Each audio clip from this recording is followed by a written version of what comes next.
Deep in the jungles of Central America lie the ruins of a lost civilization. For centuries, explorers puzzled over their meaning. Who built these magnificent temples? Could their history be deciphered from the hieroglyphs they left behind?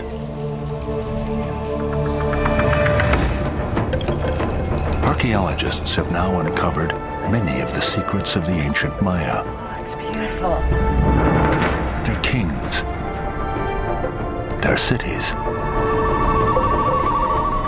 their rise and fall. But half the puzzle is still missing. The story of how it all began. The early years of Maya history were long dismissed as pre-classic, a primitive era lost in myth before the rise to greatness. Now, a new generation is turning that idea on its head.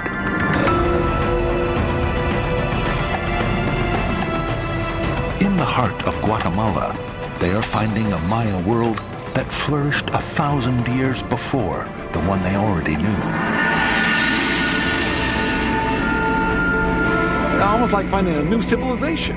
Beneath the jungle, ancient revelations await. What may be the biggest pyramid ever built, towering over a mythic kingdom. It's like Jerusalem for the Maya. That's the place they remember. A dynasty of kings, their names forgotten for centuries. He's buried somewhere. A temple lost for 2 millennia. And on its walls, the Maya story of creation.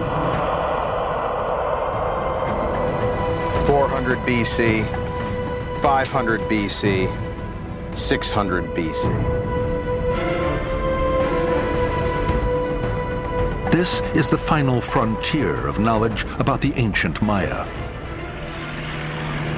As archaeologists cross it, they are entering the kingdoms at the dawn of Maya time.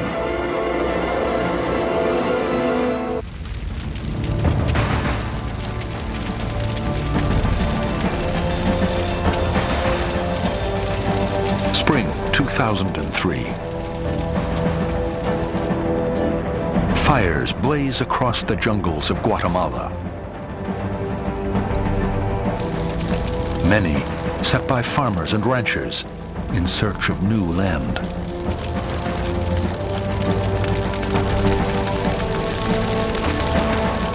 A satellite photo shows the extent of the devastation. Almost 100,000 acres of rainforest in flames. We were stunned, staggered by the amount of burning and the devastation that was taking place. In fact, there were areas where the helicopter was in such dense smoke that we couldn't see 5 feet on either side of the chopper. Archaeologist Richard Hansen is traveling to the edge of the inferno. His destination is a treasure threatened by the fires, a city lost for centuries. El Mirador. Richard suspects the surrounding Mirador Basin holds clues to the origin of one of the greatest civilizations the world has ever known.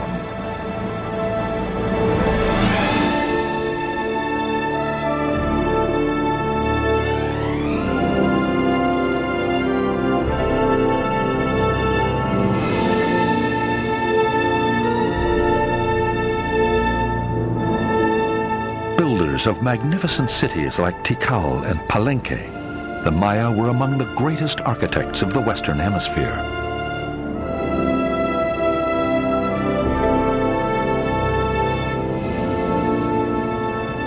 Their astronomers mapped celestial movements with astonishing accuracy.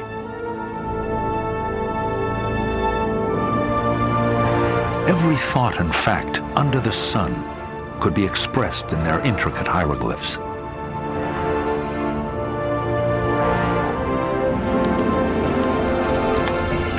Remorseless warriors they fought bloody wars of conquest as their civilizations spread across Mexico and Central America.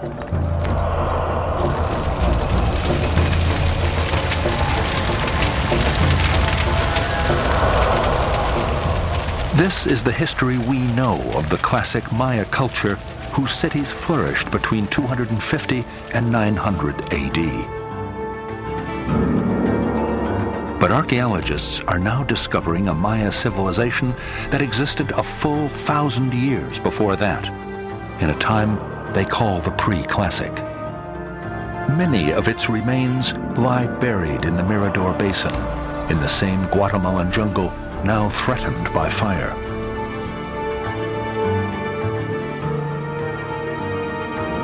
At the lost city of El Mirador, National Geographic grantee Richard Hansen has worked for more than 20 years to solve the enigma of the early Maya. Well, this is the third level of the Great Pyramid of Danta at El Mirador. The largest pyramid at the site, which stands for nearly a half a mile on platforms below us here, and probably one of the largest pyramids in the world. It was built centuries before Christ, in a time long considered primitive. But if the early Maya were so unsophisticated, how did they build a structure rivaling the pyramids of Egypt? The person that commissioned this building was not a simple chief living in a grass hut. This was a king on the order of Ramses and Cheops. One of the smaller pyramids of this lost city has captured Richard's imagination. Could the magnificent engravings on Structure 34 be the signs of a royal tomb?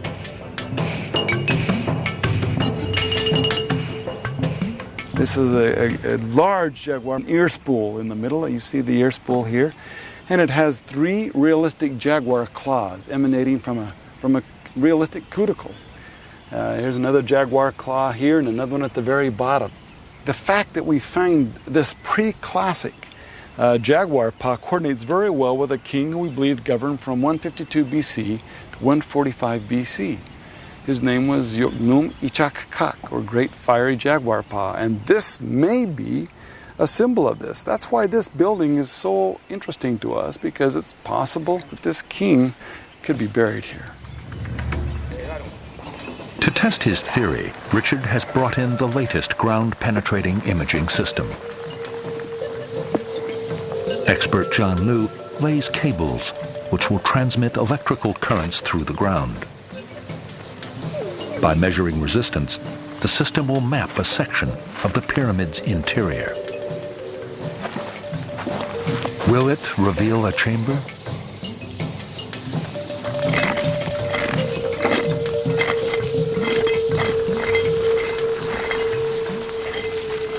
Nearly 2 hours later, John calls Richard over. He has a result. It's on this side. It's on this side? Yeah. 11 meters down on this side? Yeah, about 10, 11 meters down. Yeah. What's this? Dog. This is good news. So it's definitely there. Yeah. So the shape... The system has revealed a cavity, perhaps 8 by 2 meters. Just the right size for a magnificent tomb. That is a chamber. Richard may be on the track of a spectacular find. That's exciting, yeah. This is exciting. It could be a discovery to rival the tombs of the classic kings who reigned centuries later. Legendary rulers like Pakal the Great. Pakal's tomb was discovered in 1952 at the city of Palenque by Mexican archaeologist Alberto Ruz. Today, archaeologist David Friedel is still unraveling the significance of that discovery. In the late 1940s, Alberto Ruz found a rubble-packed staircase going down inside of this extraordinary temple.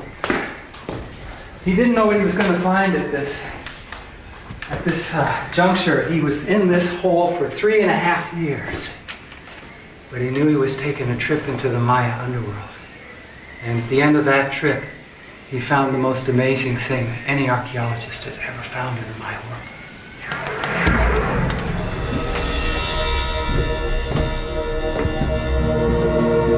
According to Friedel, Pakal believed he was the embodiment of a god. The tomb would be a map of his journey through death to resurrection.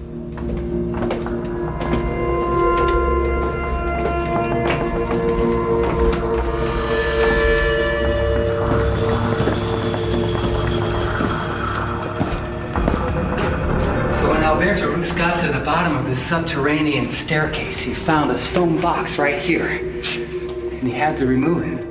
When he removed it, he found the sacrificial bones of a series of young people.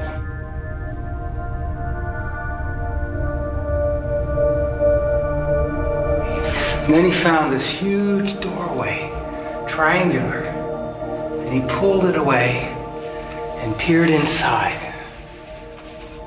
What he saw was fantastic. It was a burial chamber with a massive sarcophagus inside of it, glistening with stalactites from centuries of water dripping down inside of it. So it was like a cave, but it was a sacred, holy cave.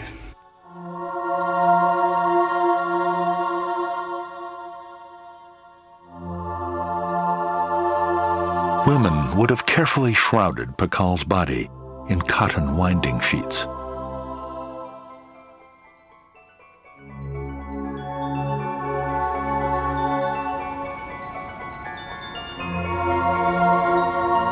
Ornaments of jade, symbol of life, were pressed into his hands.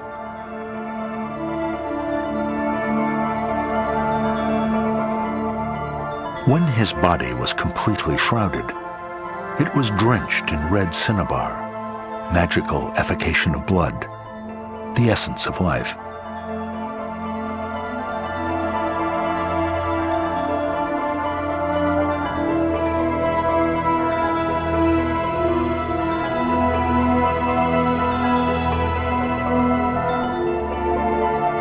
A jade mask would become Pakal's face for all eternity.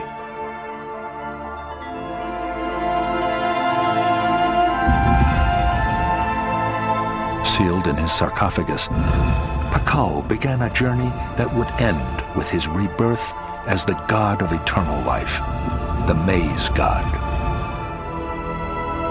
And carved on the sarcophagus lid was the image of Pakal himself, but not as an old man, but as a beautiful young lord. He's sitting inside of a bowl of sacrifice, and that bowl is at the base of a tree, and the cross-shaped tree is called a wakachan. It's the world tree, it's the Milky Way. He was going to climb up the stars. It says, Ochbe. When he died, he entered the path. He goes up into the sky, and there he rises in triumph as the maize god reborn.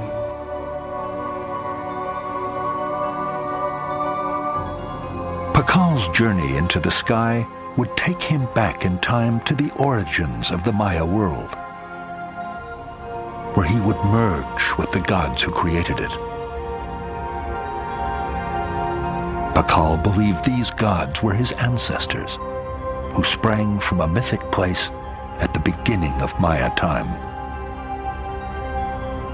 Pakal and his people traced themselves back to Kan, the primordial city.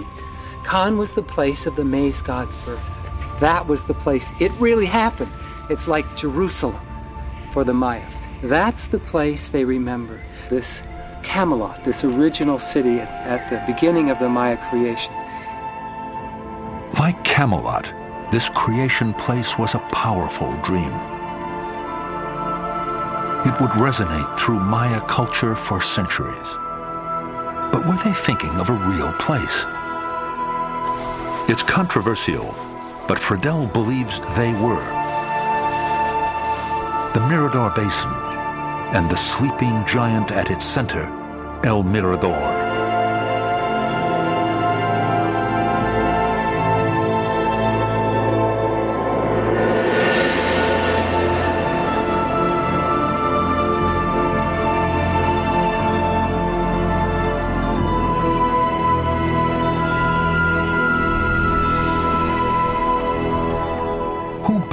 this great metropolis.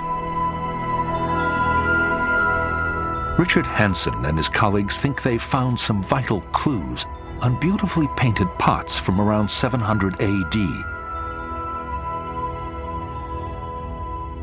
Their hieroglyphs list a lineage of kings with their dates of enthronement. The first king that is indicated right here, the very first king is indicated on 7 Chuen and 19 Pope, the day name, the month name, and 3 Imish, 7 Yash. We have the Chak Chapat, who was the Lord of Kan. So the sequence continues for 19 successive kings in a row. The dates made no sense. Then, fellow researcher Simon Martin had an idea. The Maya calendar is cyclical, repeating every 52 years.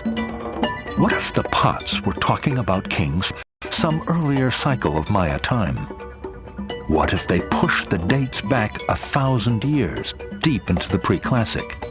Richard's hieroglyph specialist, Stanley Günther, did the math. And he called it an eureka moment. And lo and behold, we find that these dates do fit perfectly starting in 392 BC.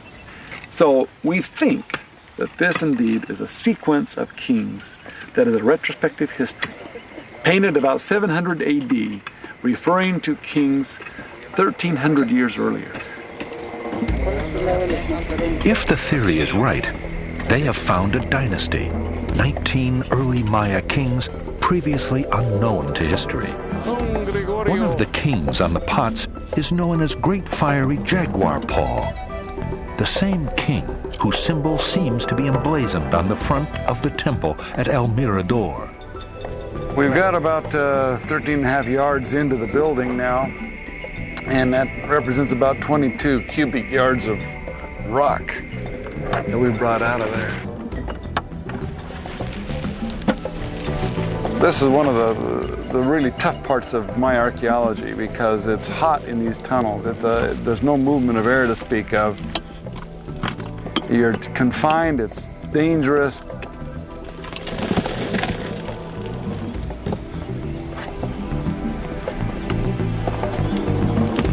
It will take Richard weeks to tunnel to the place where the imaging system showed a cavity. But there are fascinating discoveries along the way. For example, here's the handprint, the left hand of a person who put it right there. Put the stone and mud right there. You know, when you put your fingers in their handprint, it makes 2,200 years evaporate.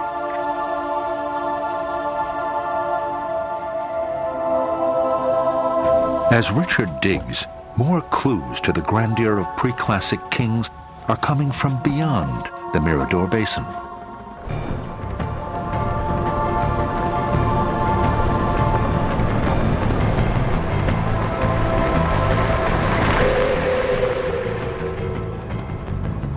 Guatemalan archaeologist Francisco Estrada Bailey is on his way to another pre-classic site. The rains have begun and the roads are virtually impassable. But the effort has been worth it. With funding from the National Geographic, it has led Francisco to a major find at another forgotten pre-classic city, Cival. So we don't have just one large city like a Mirador, but a network of cities in the Maya lowland which existed in the pre-classics. When Francisco discovered the main temple of Cival, he found that looters had dug away the back of the pyramid. Near the top, they left a small hole. So I came here and I saw there was this opening in what looks like the front of the pyramid. And I stuck my hand here and I could feel it wasn't flat. There was a rise on the plaster. And I thought, well, maybe this is a snake carved on the front of the building, or maybe a mustache on a mask. And I thought maybe we should dig and find the front of the building coming the other way. Francisco worked his way round to the front of the temple and dug a tunnel towards the center.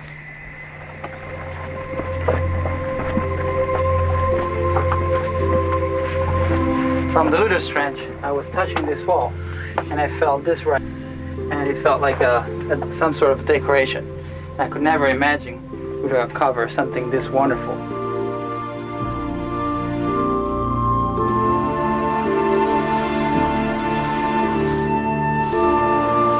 Francisco believes it is the massive face of a sun god, 10 feet tall. It's almost as if someone just made this yesterday, and it's incredible to imagine that we're touching this and we're looking at this just as people did over 2,000 years ago. 2 pairs of these masks may have flanked the temple stairway. Francisco thinks that they provided the backdrop for elaborate rituals in which the king impersonated the gods of creation.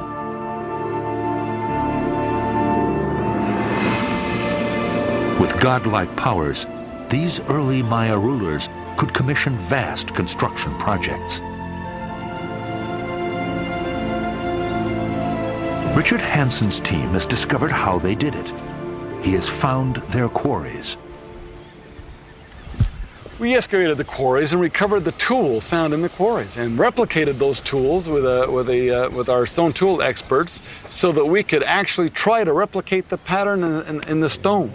And this involved hafting the stone in a ways that we've determined they did it, and making the actual implements, and actually carving the stone with stone tools. The process of using stone on stone. The process of extracting stone and block, which made the same marks as they would have used anciently. And this is the exact sounds you would have heard 2,200 to 2,600 years ago.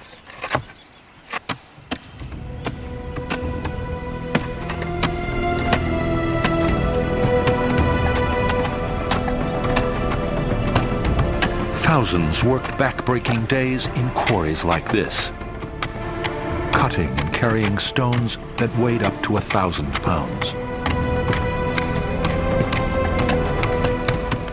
Nearby, thousands more produced lime plaster, which coated every building of every city.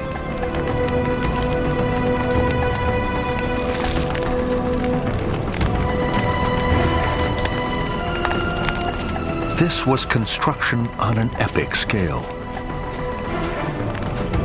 The results were awe-inspiring. A vast metropolis gleaming red and white in the jungle sun.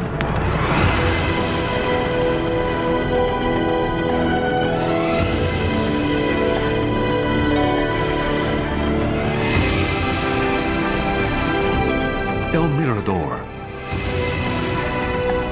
Perhaps 100,000 people. And at the eastern end of the city, the huge temple of Danta, possibly the most massive pyramid ever built. Long ago reclaimed by the jungle.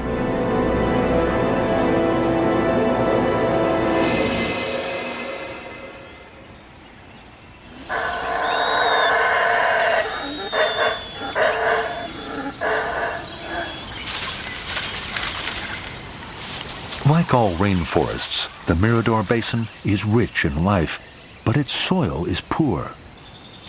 Intensive agriculture is virtually impossible here, which has raised a puzzling question. How did the early Maya grow enough corn to feed the huge populations that lived in these jungles 2,000 years ago? One of the secrets of the Mirador Basin were these marshland swamps that surrounded the basin. The original surface looked like this. It was grass covered with this type of grass, and we discovered that the Maya were essentially hauling tons of this material, thousands of tons of this material by human labor into the cities and building garden terraces. In a village on the edge of the Mirador Basin, Richard has recreated the ancient garden terraces with their rich swamp soil. They feed large populations and still have them being able to build buildings and have architects and astronomers and musicians and artists and all of the trappings of complex society in the pre-classic was because of this mark. This was the basis of their entire society and what gave them the power to do that. This much generated the economic engines of complex societies in the pre-classic.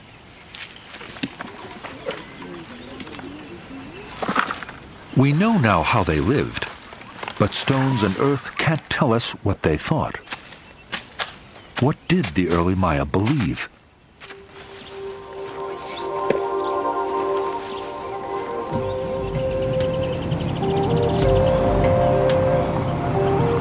Some 60 miles from El Mirador, a convoy of trucks snakes its way through the jungle.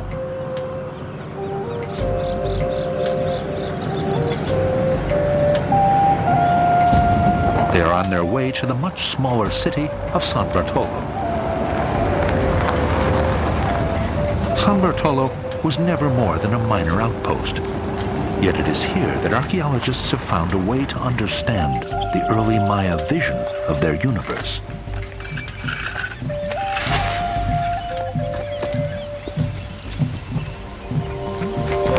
This was an elite compound where the nobles of this site lived and administered all of the goings-on. In charge is archaeologist Bill Saturno, also funded by National Geographic.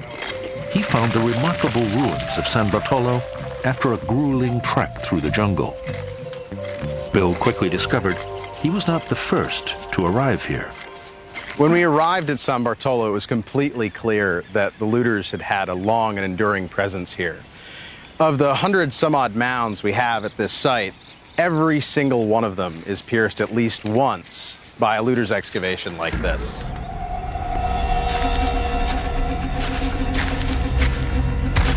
By a strange twist of fate, it's one of those looters' trenches that would lead Bill to his great discovery. I arrived here late in the afternoon after a full day's hike without anything to drink. Tired and hot and frustrated, I just wandered into this looter's tunnel to get out of the sun. And as I sat there, just past where the light enters, I sat down in this pile of looter's dirt and shined my flashlight up on the wall. Saw this incredible thing, this mural. Then I just burst out laughing, to be honest. The improbability of finding a mural. It had been more than 50 years since a mural in this type of preservation had been found. It is one of only 2 great Maya murals ever found. It is by far the earliest, and yet it is amazingly refined. The lines just flow one into another. The colors are just vibrant, and the people are beautiful. They look like beautiful people.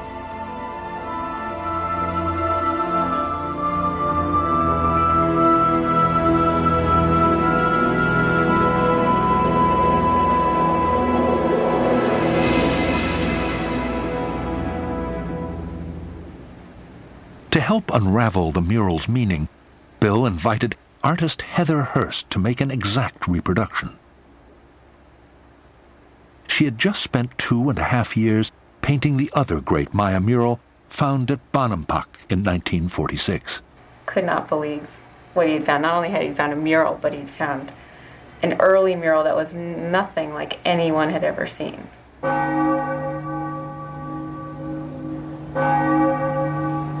Bill's laboratory is in the old colonial city of Antigua in the Guatemalan highlands. Besides Heather, he's called in 2 of the foremost experts on Maya symbols, Carl Taube and David Stewart. Well, we'll definitely have about 4 meters. Something that was really clear to me when Bill came out of the jungle with his first pictures of the painting was that this could be, one of the most important finds, if not the most important find in the last 20, 30 years in Maya studies. In terms of late preclassic Maya, this is basically a Sistine Chapel. It's a painting of Origen's creation. I don't think there's any doubt that this find is probably going to change our whole view of what Maya civilization was was thinking about, when they were creating their art, when they were, putting down their vision of their cosmology and the origins of the universe. It's a scene from the great Maya myth of creation, recorded 1,500 years later in the epic called the Popol Vuh.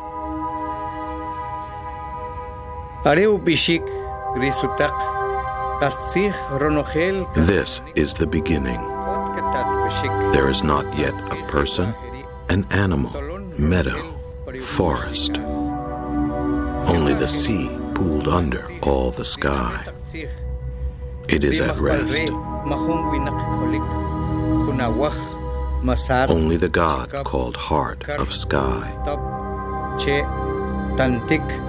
And in the water, plumed serpent. In the blackness, in the early dawn.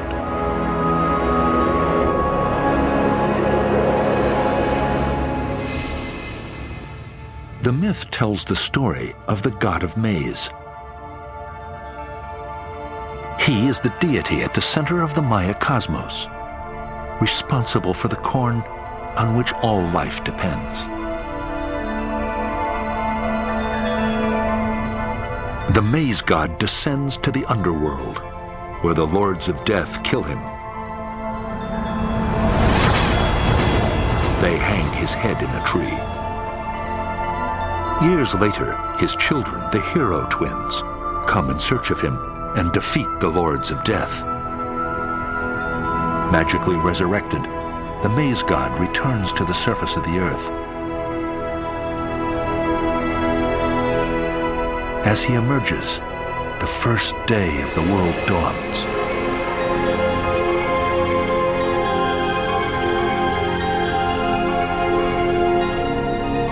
It is a story that obsessed the Maya of the classic period. Here was a version painted centuries earlier. Not a primitive rendering, but one that was exquisitely realized.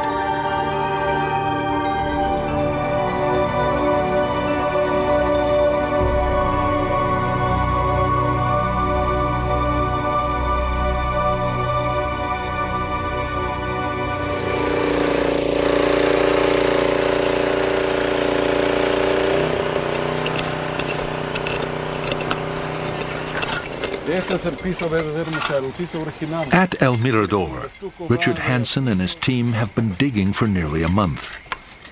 Muy bien. Híjole. Ahí la tengo. They're very close to where they think the tomb should be.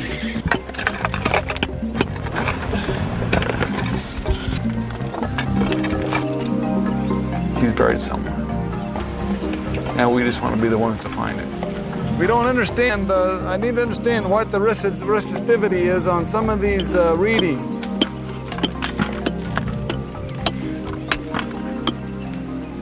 Oh yeah.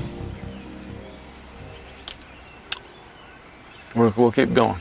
We're going to try some more.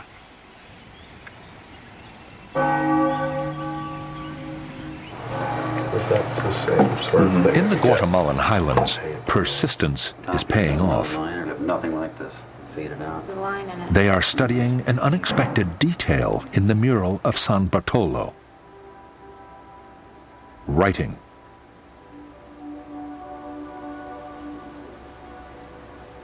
Among the very first hieroglyphs ever found from the pre-classic.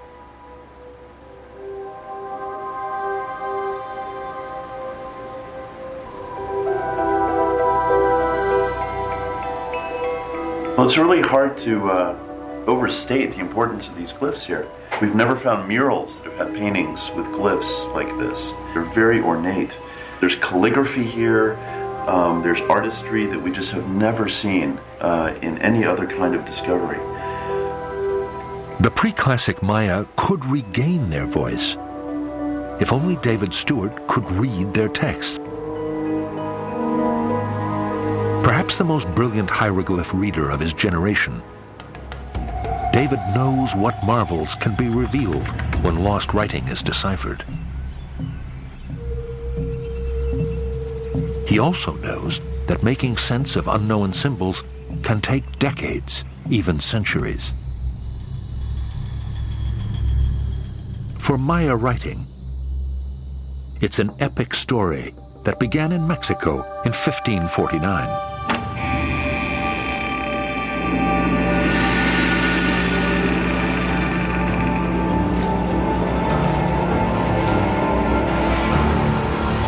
The Spanish conquest is only a few years old. Care of Maya souls has been entrusted to a Franciscan friar, Diego de Landa.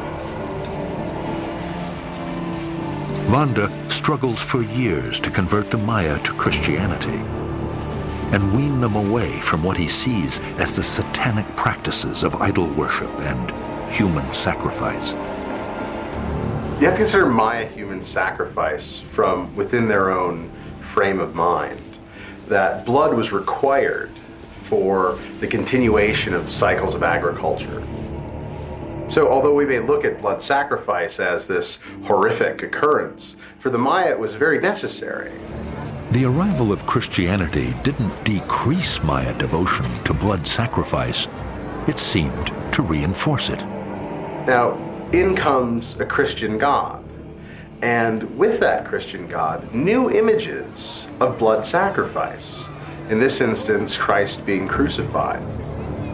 These are not peaceful Christs. These are very bloody, bruised, damaged Christs. And so these images really rang true with the Maya, that this sacrifice of the Son, the God, was for them a very powerful image.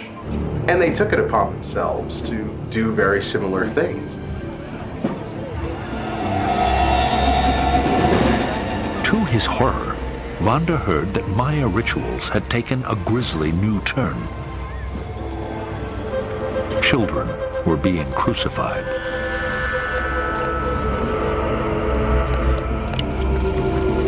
True or not, he used these revelations as justification for his campaign to stamp out Maya religion in all its forms.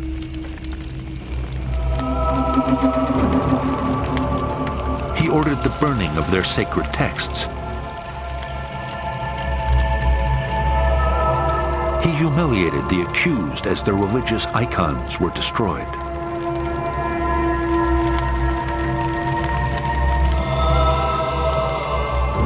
An untold number of manuscripts, the heart of Maya culture, were lost in the conquest.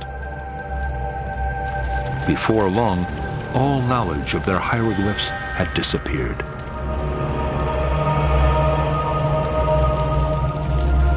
But the very man who ordered the destruction of Maya texts would furnish the keys to their eventual decoding. Diego de Landa. Even as he was suppressing Maya religion, Landa was struggling to understand it.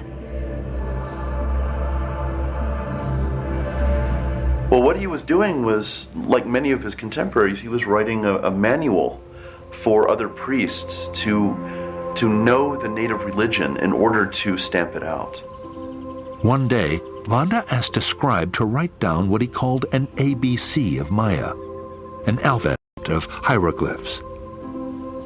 He had a Maya informant, a scribe named Gaspar Antonio Chi. And Landa would ask him, okay, how do you write the letter A? That's Spanish for A. Or how do you write the letter B, which is B in Spanish? In later years, when people tried to use Landa's alphabet, they could make no sense of it. Landa was ridiculed, his ABC consigned to historical oblivion for the next 400 years.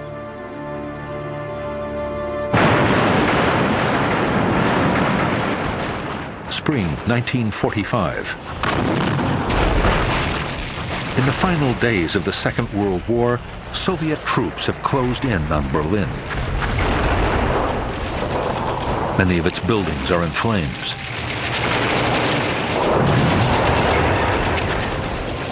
A young Russian soldier, Yuri Konarosov, races into the National Library and emerges with a volume of Maya texts.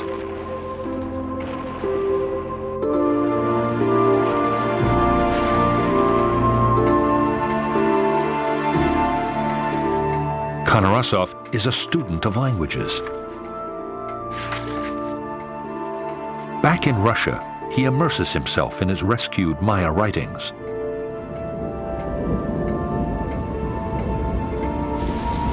He hears about Landa's forgotten alphabet and decides it could provide the key.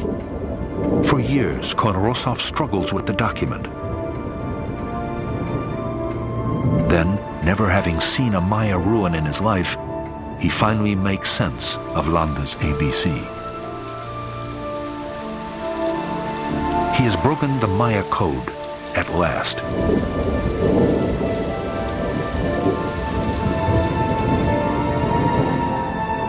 In time, the cities of the classic period could be read like books.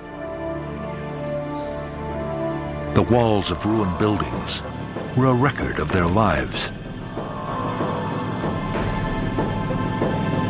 their births and marriages, their battles, and their deaths. Konarasov kick-started the revolution of decipherment. 50 years later, David Stewart is following his footsteps as he puzzled over the last great enigma, Maya writing from the pre-classic. The intricate glyphs on the mural defy decipherment. I couldn't really tell you what any of this means. There are elements here that I've never seen before. So there's a different feel to these glyphs. There's something else going on, maybe a different system before they standardize things later. What seems like a defeat is actually a revelation. David believes he is looking at a snapshot from the dawn of Maya writing, before it settled into its fixed form.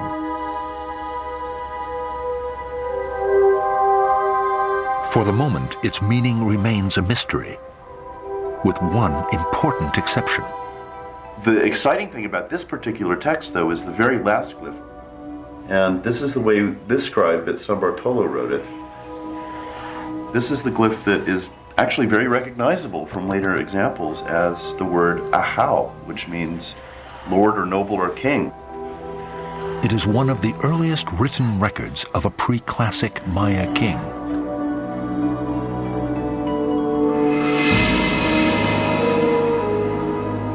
But where are their tombs?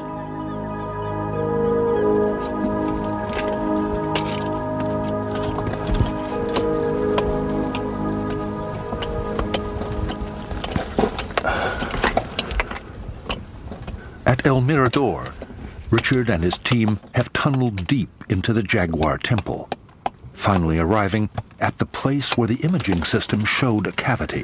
Verlos un poquito más. They could be minutes away from finding the tomb of great fiery jaguar paw.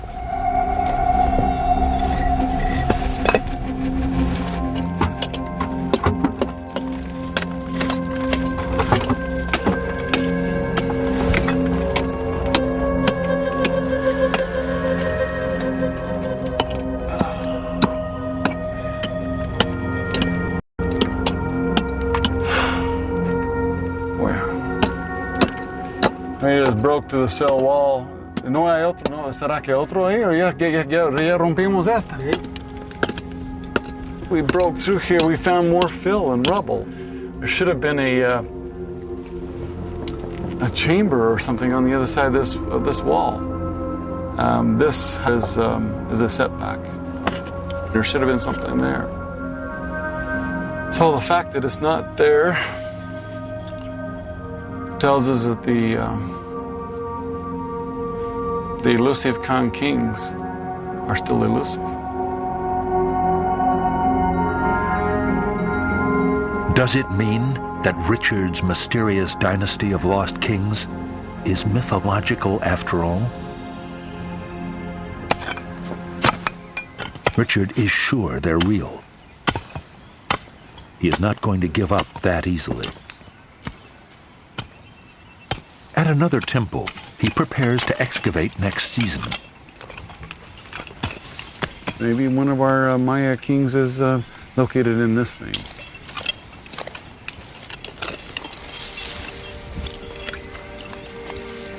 These early kings are still lost to history. But the image of one of them has been found.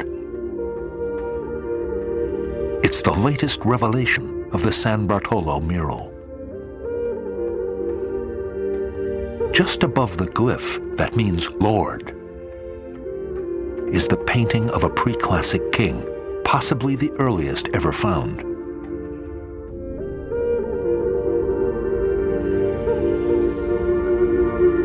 He appears to be sitting on a scaffold throne, covered in red and white body paint at the moment of his coronation.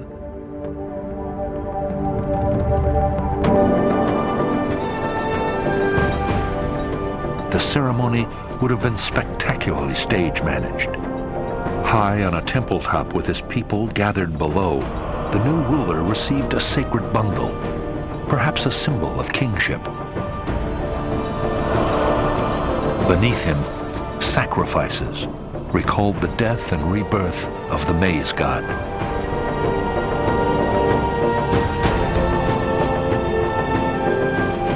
It is an image of unrivaled majesty and power. And perhaps a quest for grandeur great enough to be its own undoing.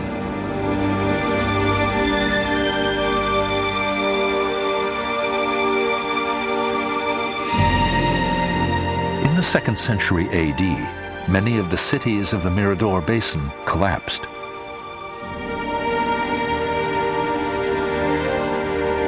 Richard Hansen thinks he knows one of the causes. It's the story of a mighty culture brought to its knees by lime plaster.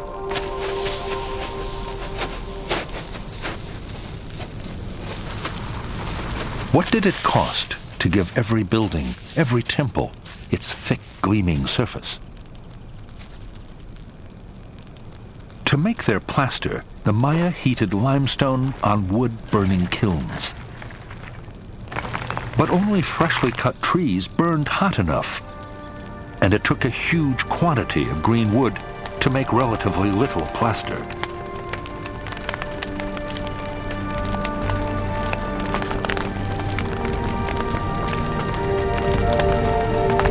By the team's calculation, the Maya had to burn nearly 1,000 acres of forest to coat one large structure.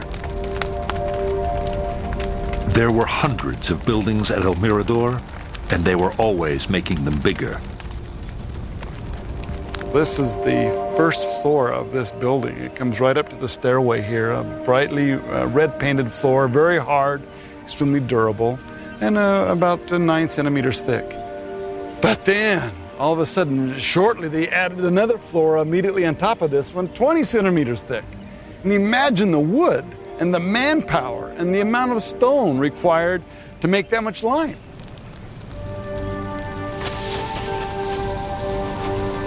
As Maya elites demanded ever grander cities, the lime industry helped to deforest the Mirador Basin and clog the swamps on which they depended. And when you strip the forest like that in a tropical environment, you get clay washing into the swamps, which rendered those swamps inaccessible to their farming strategies and farming techniques. And when you can't eat, you're in trouble. And one of the reasons they couldn't eat is because of this kind of exorbitant use of resources. In the end, the Maya of the Mirador Basin may have put themselves on a path to destruction by burning the rainforest that nurtured them. Could a similar story be playing out today? The cradle of Maya civilization is once again under assault. This time from logging, oil interests, farmers, and ranchers. How long will it be able to survive?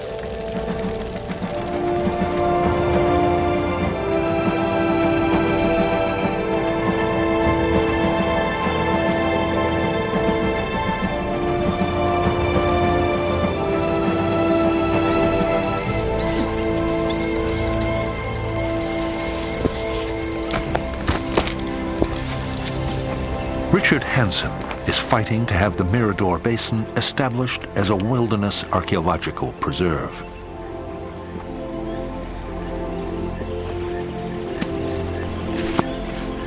If he is successful, the jungle that reclaimed the first Maya cities 2,000 years ago will continue to shelter their remains forever.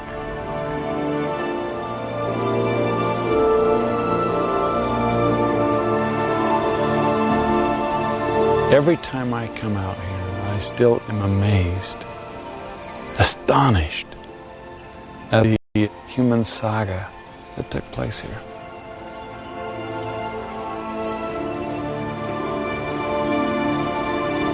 All of a sudden, those 2,000 to 3,000 years evaporate, and you can feel them, you can sense them, and there are a lot of ghosts here.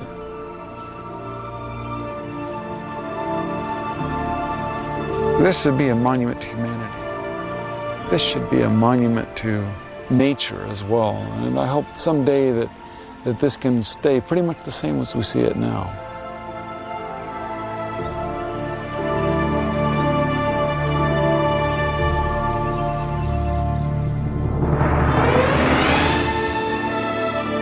Next Sunday night, join us for a very special lineup. We'll have a preview of Regency House Party in just a moment. Then stay with us for the final of our intriguing series, Agatha Christie's Poirot.